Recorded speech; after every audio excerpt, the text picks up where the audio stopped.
Welcome to our beginner-friendly tutorial on setting up a virtual machine. In this video, we'll guide you step by step through the process of running two operating systems of your choice using VirtualBox. But what is virtualization, you may ask? Well, virtualization makes it possible to create and run multiple different operating systems and applications on a single computer without them interfering with each other. In this video, we'll cover everything from installing VirtualBox, configuring settings, and downloading applications to use on your very own virtual machine. By the end, you'll have a solid understanding of virtual machines and their benefits, plus the knowledge of running different operating systems like macOS and Kali Linux side by side on your machine. So let's dive in. To use VirtualBox to create a virtual machine, here are the basic system requirements. For high performance and multi-virtual systems, you will need a multi-core processor with at least 4 cores as a minimum requirement. 8 cores is recommended for multiple virtual systems if you want optimal performance. As for RAM, a minimum of 4 GB of RAM is required for virtualization. Anything less will make the process too slow or unusable.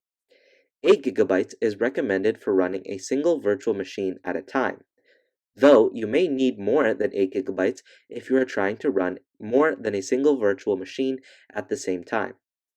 In terms of storage, a minimum of 20 GB is required for each virtual machine. 50 GB is recommended if you are planning to use the virtual machine for a long time. Also, make sure to enable virtualization in your motherboard's BIOS if it's not enabled by default. Alrighty, let's begin by navigating to the browser of your choice and using the search bar to search for VirtualBox, which is a well-known virtualization software that we're going to use to set up our virtual machine and run multiple operating systems simultaneously. Click on the first link titled Oracle VirtualBox, and where it says Get Started, click on the Download button. That should redirect you to the download page for VirtualBox. Where it says VirtualBox Platform Packages, click on Windows Hosts and save that to your desktop. Next, where it says VirtualBox Extension Pack, click on Accept and Download to install it in order to unlock advanced VirtualBox features which will come into play during the settings configuration stage. Save this package to your desktop as well. Once they've both finished downloading, open the VirtualBox application with this icon.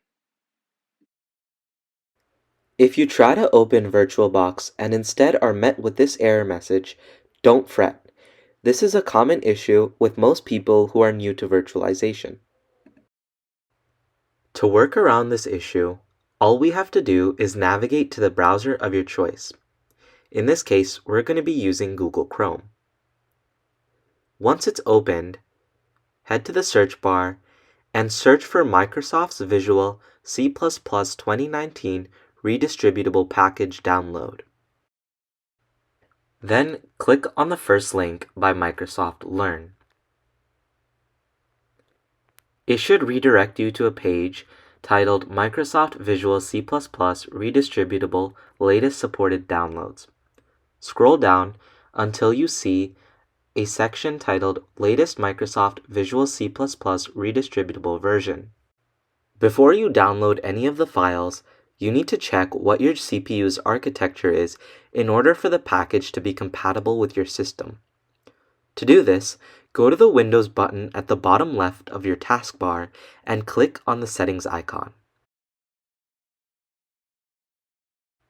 Then click on System and navigate to the About tab. There, you should see your system type. In our case, we have a 64-bit processor. So head back to your browser and once there, download the appropriate package based on your CPU's architecture. Since ours is 64-bit, we'll download the 64-bit package.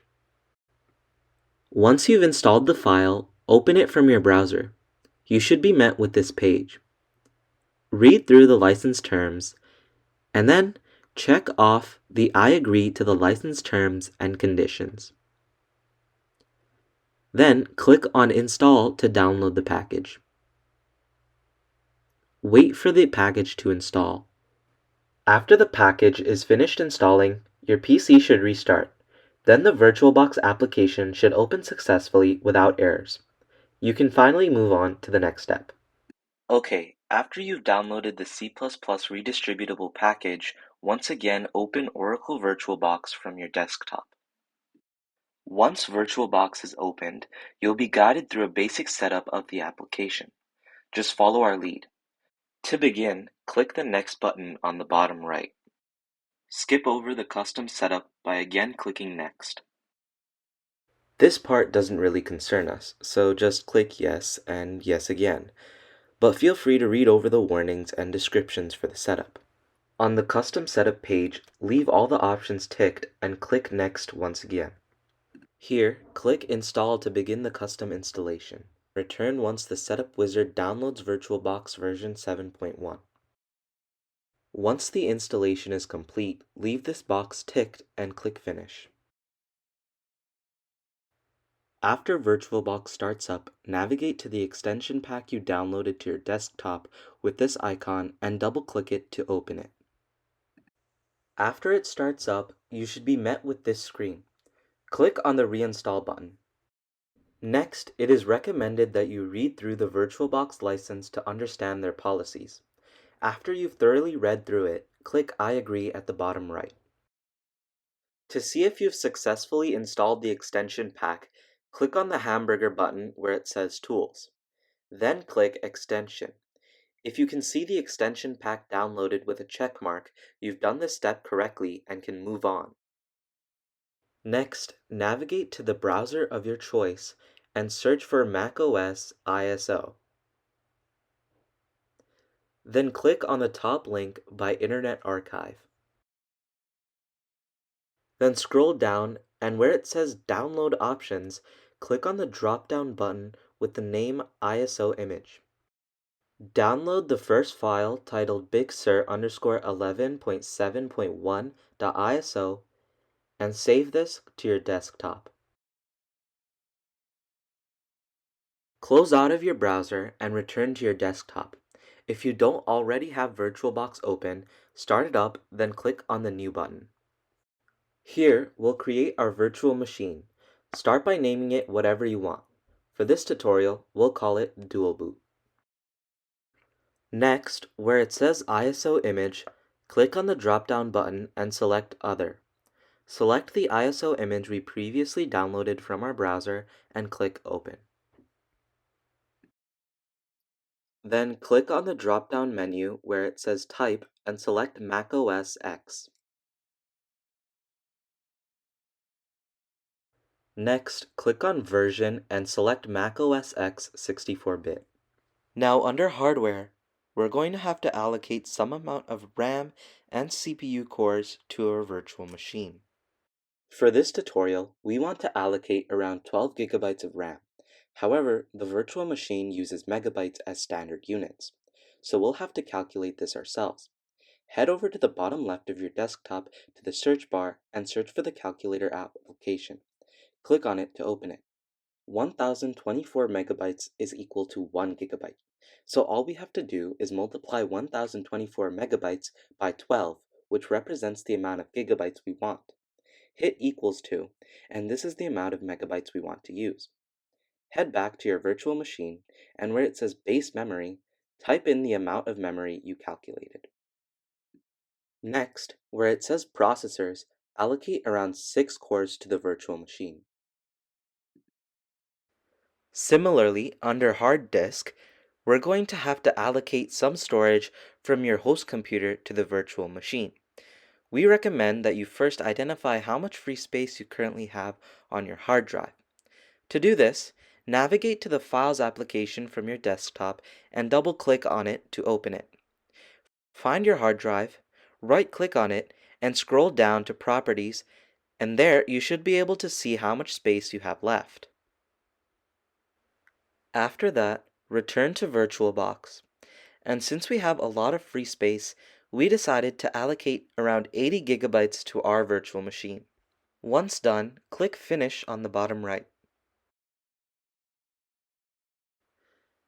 Now click on the Settings button at the top and make sure that you're in Expert mode to get full range of settings to configure. Navigate to System, and under System Settings, we want to uncheck floppy disk from our boot order. To do this, uncheck EFI and scroll back up to the boot order and uncheck the floppy disk option.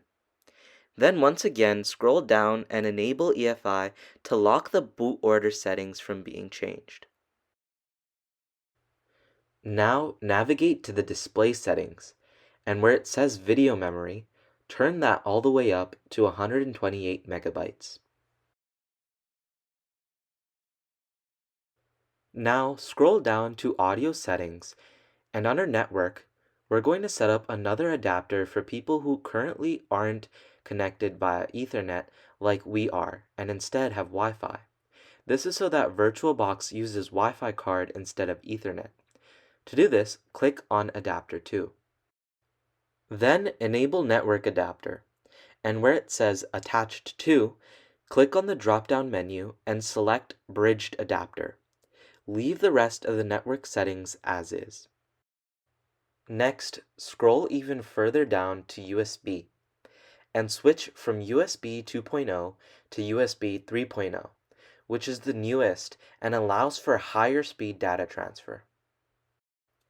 After you've finished configuring those settings, click OK at the bottom right. Next, navigate to the browser of your choice and type in this URL into the search bar.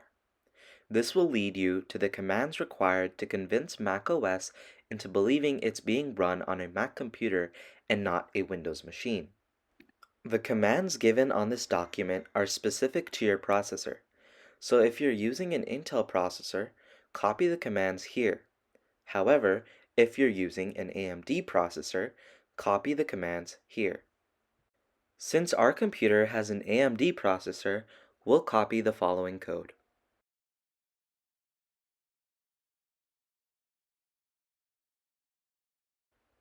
Next, navigate to the bottom left of your desktop to the search bar and find the Notepad application. Open it and paste the code you had copied into a blank page. In the code where it says VM name in quotations, replace it with the name you gave your virtual machine when setting it up. If you don't remember the name, open VirtualBox, and where it says name, you should be able to see what you named your virtual machine. In our case, we named it Dual Boot, so we'll replace the quotations with that name.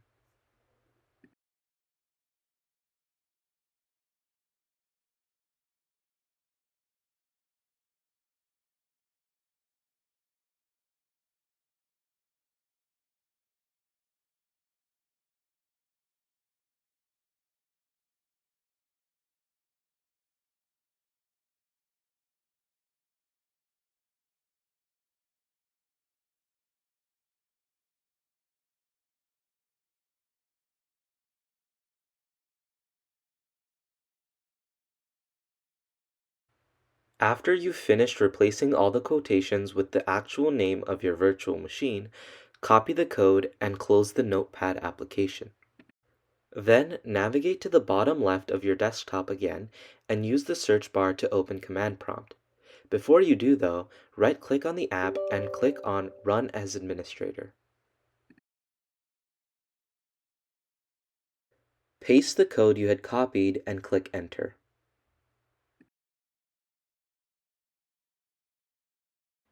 Now close the application and open VirtualBox. From there, we want to edit the display configuration. So click the Settings button, navigate to Display, and at the very bottom, change the graphics controller to Xbox SVGA and enable 3D acceleration. Once that's done, click OK. Now on the main menu, you can see that under Display, we have successfully enabled 3D acceleration, which is important because with 3D acceleration, three-dimensional rendering uses the graphics processor on the GPU instead of taking up valuable CPU resources while drawing 3D images. This is crucial since we need to free up our processor cores for optimal performance while working with virtualization. Okay, great. With that, we're finally ready to run macOS on our virtual machine. To do this, click the Start button at the top. Now wait patiently as your virtual machine powers up.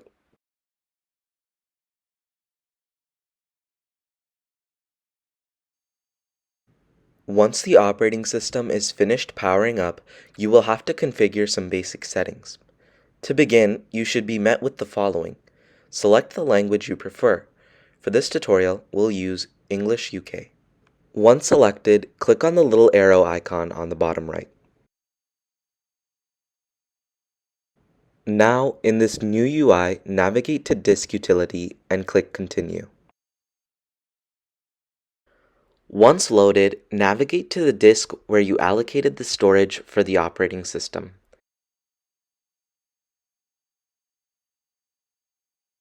Then click on the Erase button at the top and change the name to macOS and click Erase.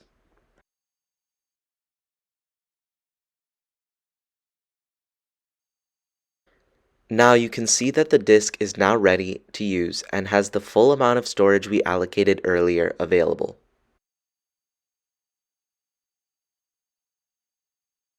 Now return to the landing UI by clicking the red button at the top left.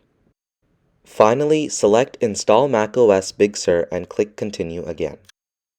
To begin the installation of macOS, click Continue once again. It is then recommended that you read through the terms of the software license agreement presented to you on screen. After you've read through it, click I agree. Now select the hard disk we renamed to macOS earlier. Once selected, click Continue. Now wait for macOS to install on the hard disk.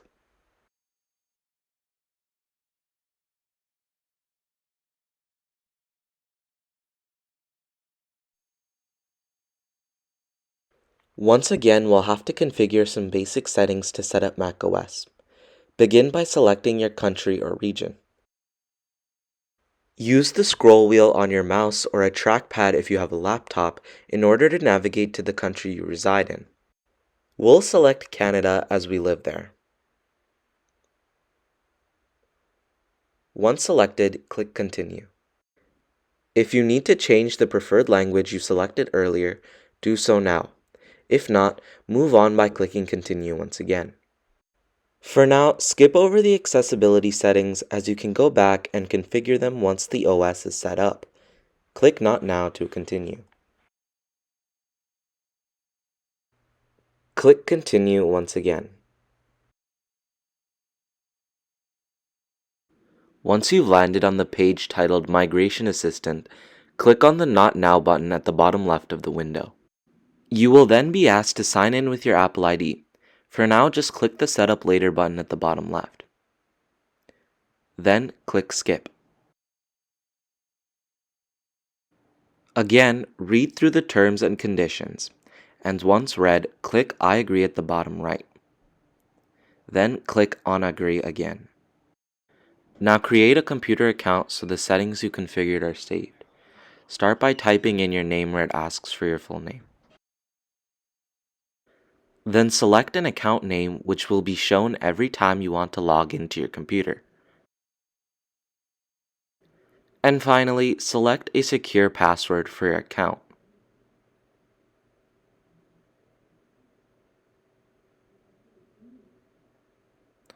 You can also set up a hint for when you may forget your password to your account, but we'll skip that for now.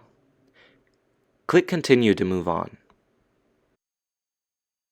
Now you can customize the appearance of your system by selecting any of the options below.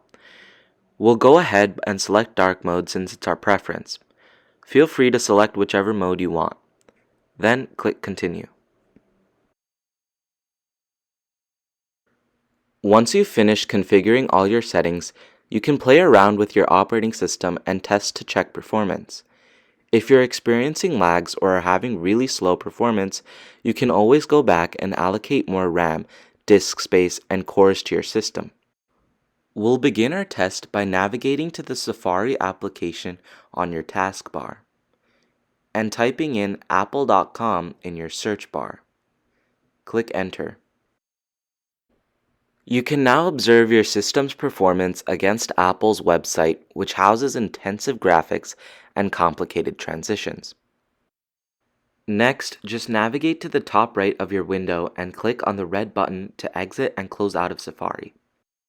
This next step is not necessary, but it is useful, especially if you plan on using macOS as your primary operating system on your virtual machine. Click on the full screen button at the top right. As you can see, the macOS window does not encapsulate the entire resolution of your desktop. To fix this, go to the Apple icon at the top right and navigate to Shutdown, and click Shutdown once again to exit the virtual machine. Navigate to Google Chrome and return to the commands.txt file on Google Drive we had used before. If you close the tab, don't worry, just use this URL to return.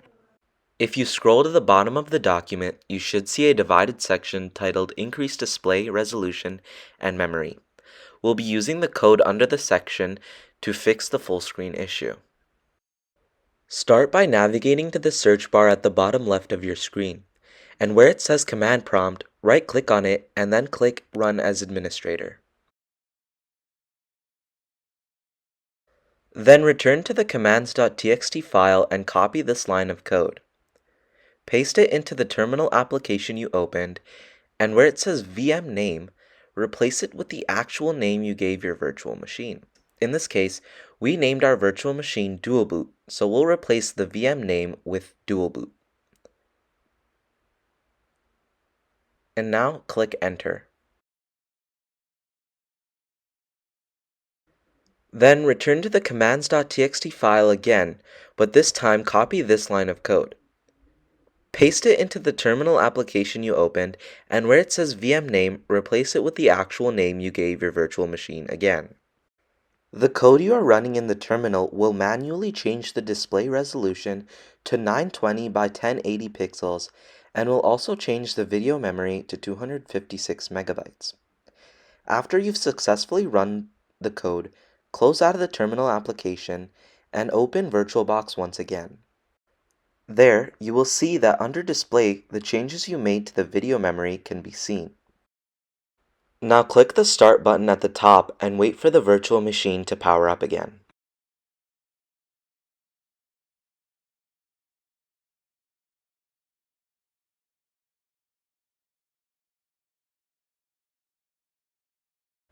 Now log into the computer account you made a little while ago using the same password and click Enter. You can now see that the macOS window is encapsulating the full width and height of your display, meaning that the code we ran was successful in changing our display resolution. Now let's run a game to test the limits of our operating system. Open the Launchpad from your taskbar. At the top, use the search bar to search for the chess application and open it.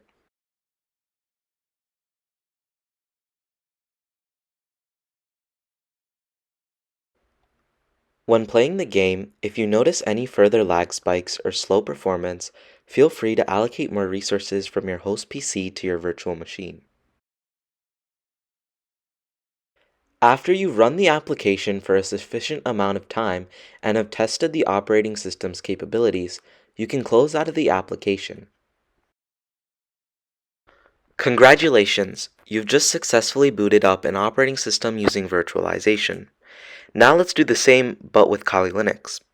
Go to the Apple icon at the top left of the screen and navigate to Shutdown, and click Shutdown to exit the virtual machine.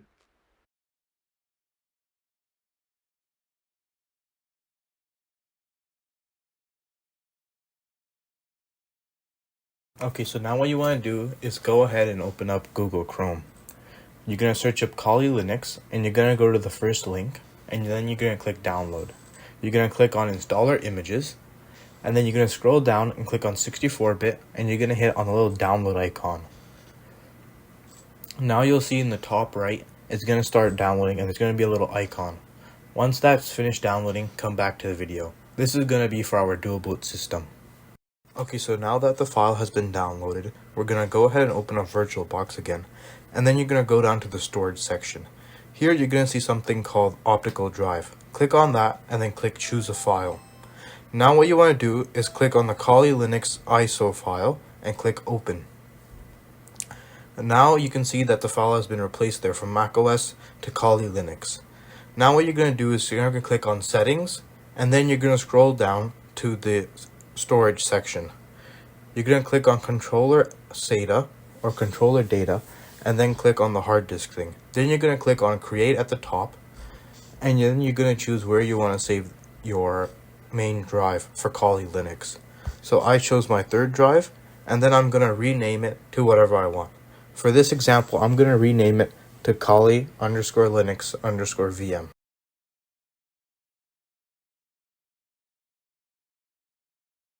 Once you rename it, go ahead and click save, and then dedicate however much storage you want. Now make sure that you have enough storage on that particular drive, so I'm going to dedicate 60 gigabytes, which I know I have. Then click on OK, and then click on it and click choose. Now you'll see that it shows up under the storage devices list. Click OK, and then go back to the main page, and you're going to see under the storage section that it's been added. Now you can go ahead and start your virtual machine. So once you click start immediately spamming the escape key. What this is going to do is this is going to take us to our BIOS. From our BIOS, we want to go to boot manager using the up and down arrow keys. So click the down arrow key twice, and once you're on boot manager, click enter. Here you're going to see macOS, and then below it you're going to see CD-ROM. What we want to do is we want to select the CD-ROM. So go ahead and go on that and then click enter. Now it's going to launch up Kali Linux. From here we want to choose the graphical install. So once you're on top of that icon, click enter.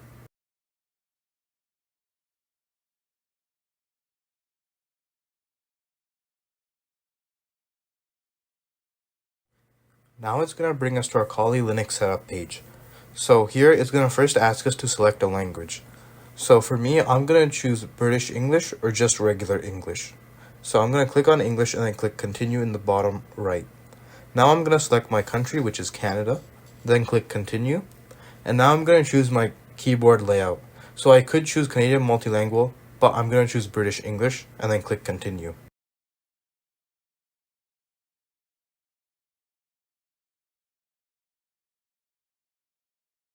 Now it's going to tell us to select our Ethernet. So for me, I'm going to use Ethernet 1 because that was my Wi-Fi card that I had previously set up in our virtual machine setup page. Now if you're using Ethernet, which is plugged into your computer, choose the first one. Otherwise, if you did the Wi-Fi card method, choose the second one, and then click continue.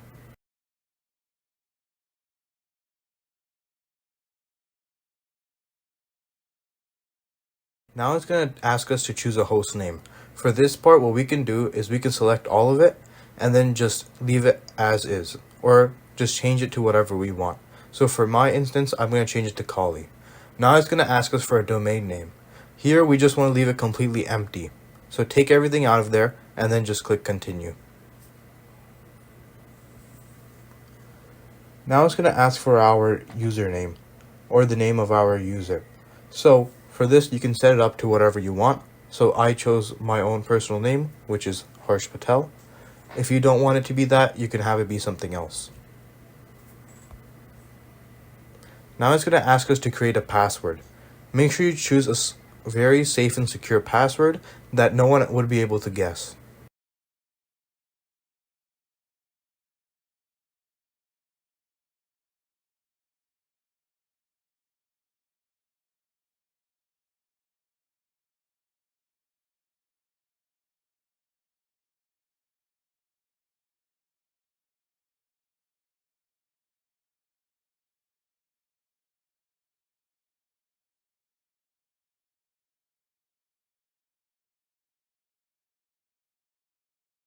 Now it's going to ask us to configure the clock.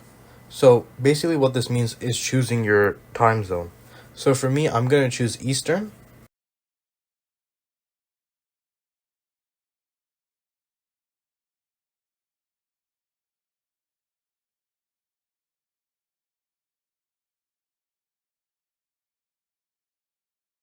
Now it's going to choose us what type of disk partitioning we would like to do.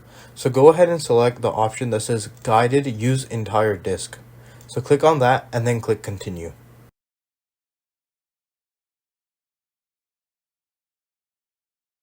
Now it's going to show up two disks. What we want to do is select the disk with the same storage size as the one we had originally allocated to Kali Linux. The second disk you see will be the one that we dedicated to macOS. We do not want to select that one, otherwise it will delete everything from there. So make sure you choose the correct disk. Then click continue. Now what you want to do is click all files in one partition. We want to do this, that way it becomes very simple for us to navigate through our files. Otherwise we're going to have multiple different folders with everything randomly set up.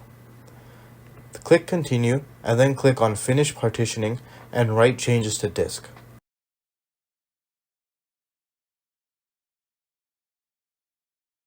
Now it's going to ask you if you are sure. Make sure you click yes and then click continue.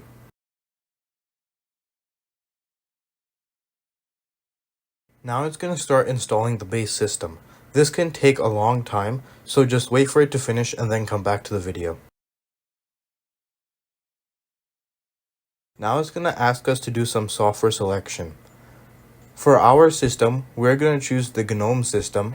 So what you want to do is unselect Kali's default desktop environment, which is the XFCE. You're going to unselect that and you're going to instead select the GNOME GNOME system, and then you're going to click on continue.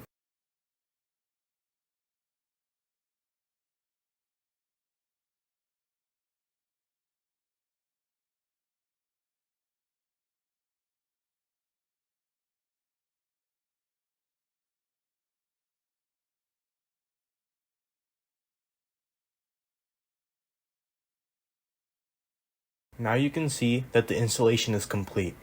When we click continue, the system is going to reboot and it's going to take us to the main menu. So click continue.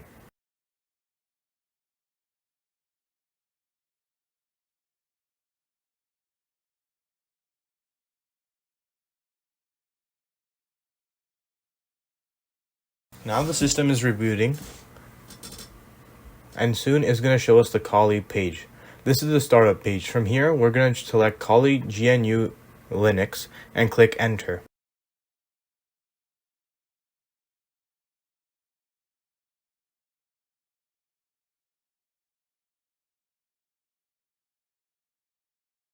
Now we have been brought to the Kali sign-in page. Click on your account and then enter your password and click enter.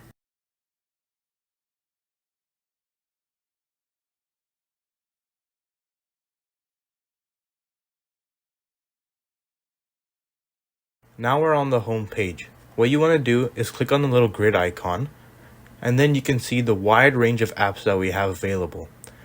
Click on the arrows on the sides, and you can see that there's multiple pages of a bunch of different types of software.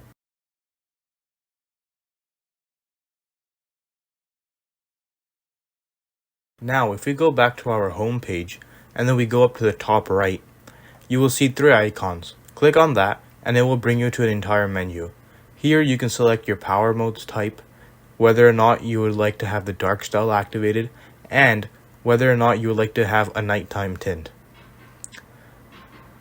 We can also use Firefox and a whole bunch of other apps in what's called our dock. The dock is kind of like where we keep all of our most important things. So if we click on files, you can see that there's a whole bunch of folders that's already created for you.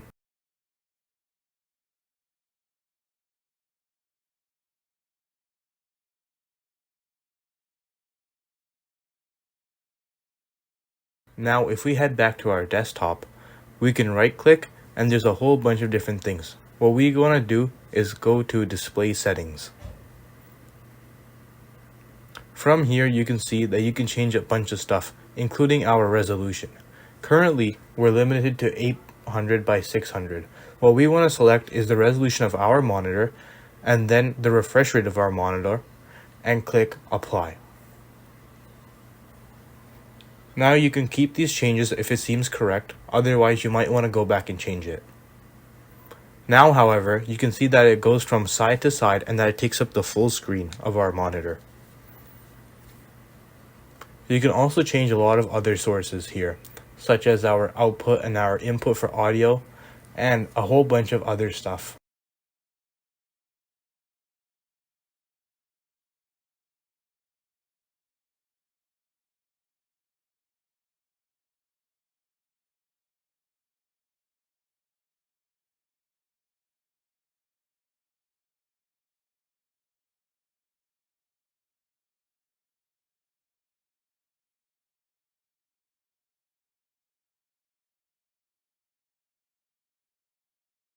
Now what we want to do is download Google Chrome. So go ahead and open up Firefox, and up at the top, click on the URL and type in Google Chrome.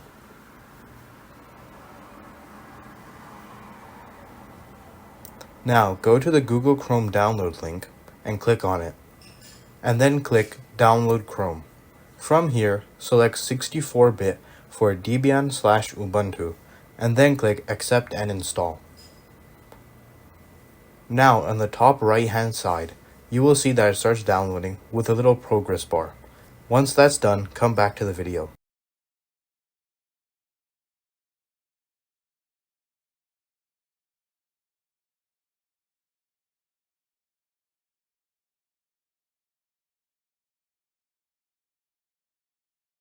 Now that it's done downloading, you can see that there's a little file icon. Go ahead and click on that. This will open up Downloads folder, where you can see that your file is saved. Right-click on it and click Rename. Make sure you remember this name of the file.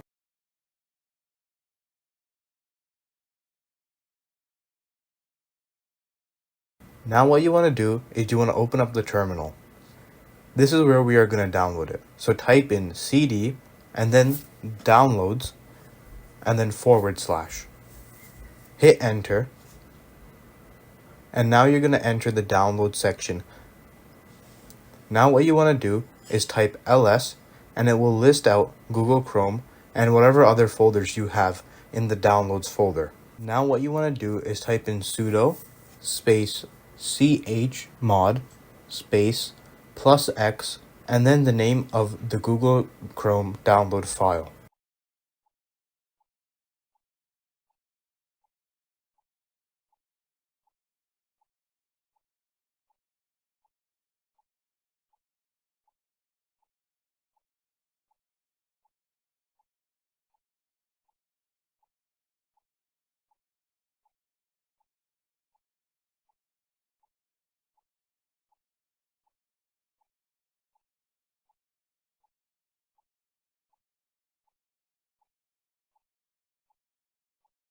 Once you're done that, click enter. Now type in /ls again.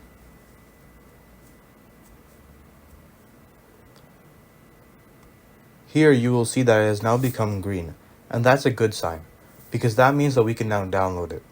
So go ahead and type in sudo space dpkg space -i and then the name of our folder.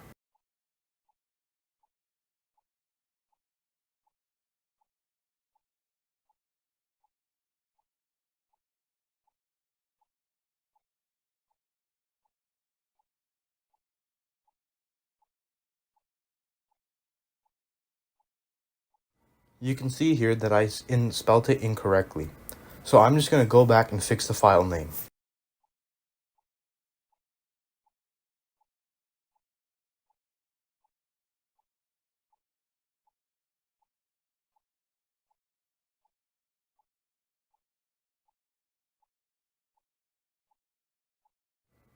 Now you can see that it has begun reading the database. This effectively just means that it's extracting everything from the file, and that it's going to start installing soon.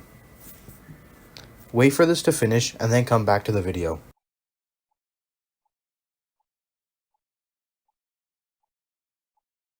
Now that it's done downloading, what we can do is we can go ahead and close the downloads file and our terminal. Then go to Show Apps and search up Google in the Type to Search box. You can see that Google Chrome now shows up and that we can add it by dragging it to our dock. If we also right-click on Firefox, we can click on Unpin and get it removed. Now, go ahead and open up Google Chrome. The first time, it will show you a few things. Make sure you unselect Automatically Send Data to Google, and then click Continue. Now, go ahead and set up Google Chrome the way you want and sign in. Now you can see that we have full access to Google Chrome. Now let's get on to the main part of this video, how to dual boot the system. So if you want to switch back over to macOS, what you want to do is go up to the three icons in the top right and then click on the power icon and click power off. What this is going to do is it's going to turn off our virtual machine. And you can see that it says powered off on the left side. Now go ahead and restart the system. Now, when you see the Kali page, quickly go down to UEFI settings, which is the BIOS. And from here, we're going to use the arrow keys again to go back to the boot manager. And this time, instead of selecting Kali, we're going to select macOS X. Go ahead on it and then click enter. And you will see that a bunch of commands start firing off. This is completely normal. This is, once again, the startup process of macOS.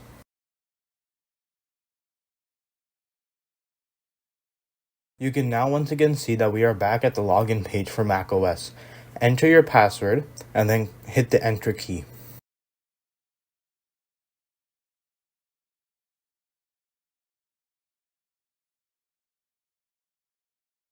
Now you can see we're back at the home page and that everything is the exact same as it was before. We have all the same apps and we still have our dock and our taskbar up at the top. Now to go back to Kali Linux, go over to the Apple icon and click restart.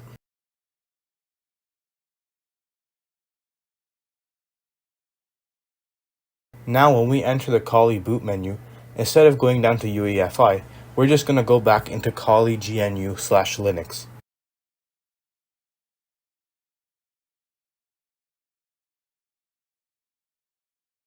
And now once again, we are back at the login page for Kali Linux.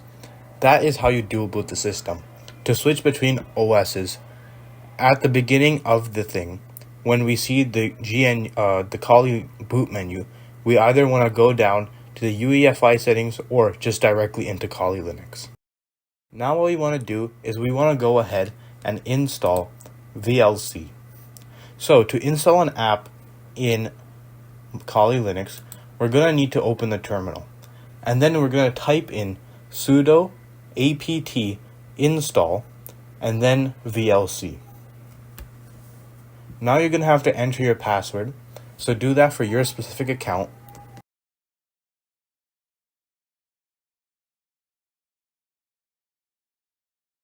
Here you can see that I accidentally entered the wrong password.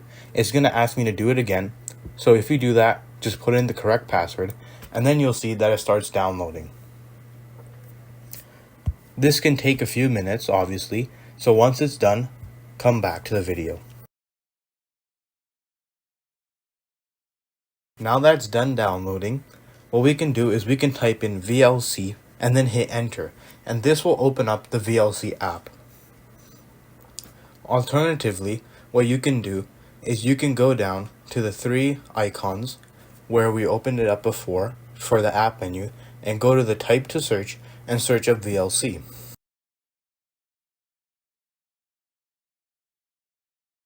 Now, if we want to watch a video, what we can do is we can go over to Media, click Open File, and then select the video that we want to play.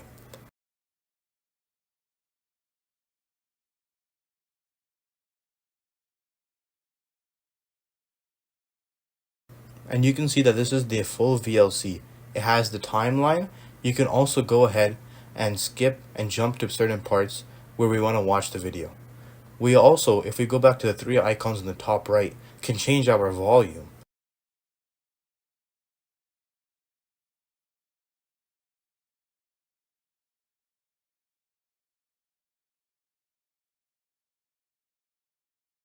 I am lightning. Hey, Lightning, you ready? Oh yeah, lightning's ready.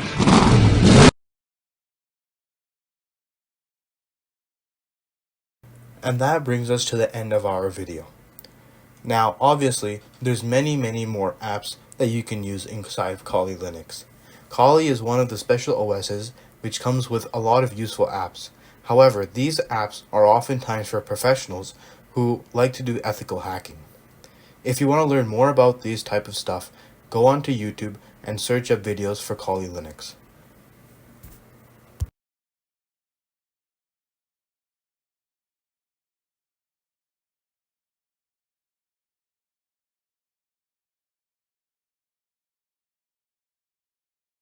The most significant challenges we faced during the dual boot setup was being able to get macOS to run smoothly on the VM set to run Linux distributions.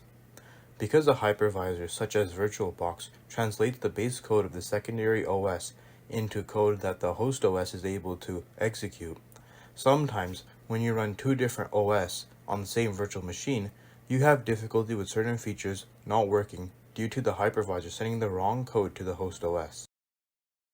In a simpler way, when you use one operating system on your virtual machine, such as macOS, the hypervisor is able to translate the code correctly using the guide that you chose at the beginning. Only then is the host OS able to execute the operation. However, when you add in a second operating system into the virtual machine, the hypervisor's translation guide becomes useless, and so it's unable to translate the code properly and sends a bunch of gibberish to the host OS, which confuses it. To get around this problem, I had to research the properties of both OSs and how they were created. I discovered that macOS is a Unix-based operating system, while Linux is not. However, because the Linux kernel was developed based on Unix, Linux shares many of the same core commands with the Unix systems like macOS. After discovering this, we decided to set up our virtual machine to run macOS first and then install Linux, because the virtual machine would then be able to translate most of the code properly between the operating systems.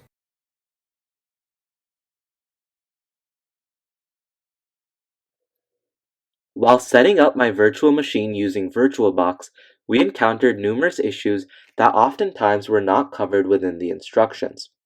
For instance, when trying to open VirtualBox for the first time, we were met with a fatal error. The error message indicated that a C++ redistributable package was missing.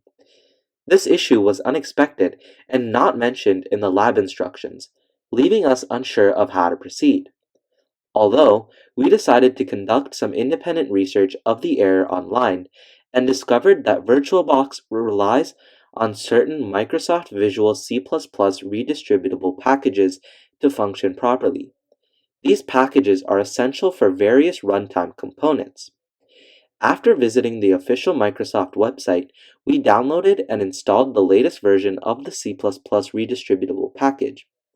Once installed, we restarted our system and tried running the virtual machine again, and boom, everything worked smoothly. Through online research and following VirtualBox documentation, we were able to resolve the issue and continued with the setup. Additionally, we encountered another issue where 3D acceleration wouldn't enable under our display settings, even after repeatedly adjusting the settings in VirtualBox. This problem was also not covered in the instructions, and was frustrating since enabling 3D acceleration was necessary for better graphics performance when running operating systems on our virtual machine. After exploring different settings without success, we turned to VirtualBox forums and documentation. We learned that 3D acceleration often requires the installation of the guest additions package and updated host system graphics drivers. We also changed our graphics controller to Xbox SVGA, and after following these steps, we were finally able to enable 3D acceleration successfully. These experiences showcases our ability to troubleshoot and conduct independent research to find workarounds, especially when unexpected software dependencies arise.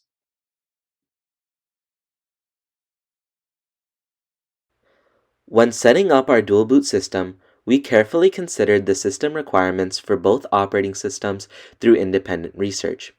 We found that Kali Linux requires a minimum of 20 gigabytes of disk space, 2 gigabytes of RAM, and 2 cores, while macOS needs around 64 gigabytes of disk space and at least 4 gigabytes of RAM. To ensure both OSs could run efficiently, we allocated 60 gigabytes of disk space to macOS, recognizing that it comes pre-installed with a wide range of applications, such as Safari, Mail, iMovie, GarageBand, and other utilities that occupy significant storage space. In contrast, we assigned 60 gigabytes of disk space to Kali Linux, which is more than enough, considering its lightweight and focuses on performance and efficiency over intensive graphics like macOS. For RAM and CPU, macOS tends to reserve more memory for its own processes to ensure a smoother user experience, which means higher RAM requirements. Kali Linux, on the other hand, being optimized for running command line tools and scripts, manages memory more conservatively. However, we still provided both operating systems with 12 gigabytes of RAM and 6 cores each, since our host PC was more than capable.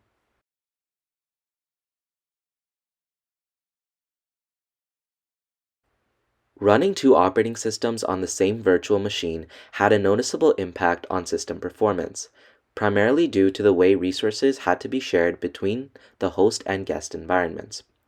The virtual machine inherently consumes significant CPU, RAM, and disk space, and dividing these resources between two operating systems within the VM introduced additional challenges. We observed slowdowns, especially when both operating systems were running simultaneously or when resource-intensive applications were in use. One of the major trade-offs we had to consider was the allocation of disk space between the two operating systems. In accordance to our research, we allocated more resources to macOS to ensure a smoother experience since it was more demanding, and we planned to test performance when running games. This meant that Kali Linux had to function with fewer resources, which occasionally led to performance lags when configuring settings and testing applications. This decision was made with the understanding that macOS would benefit from the extra resources more frequently, while Kali Linux could still operate effectively for its intended lighter tasks. Disk space was another critical factor. Allocating a large portion of the storage space to both operating systems would have affected the host machine's available storage, so we carefully balanced disk space to ensure neither OS was starved for room while maintaining enough free space on the host system.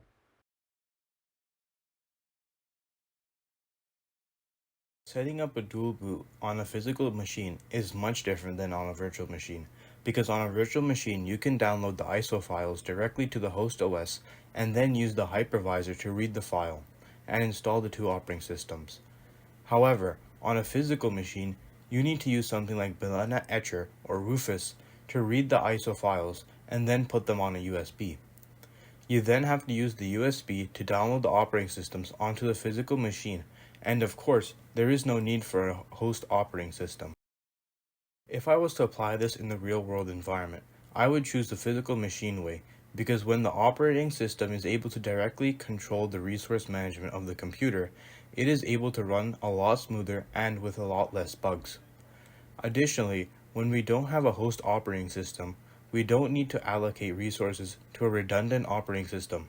Instead, we can use 100% of the machine's resources to run our main operating system.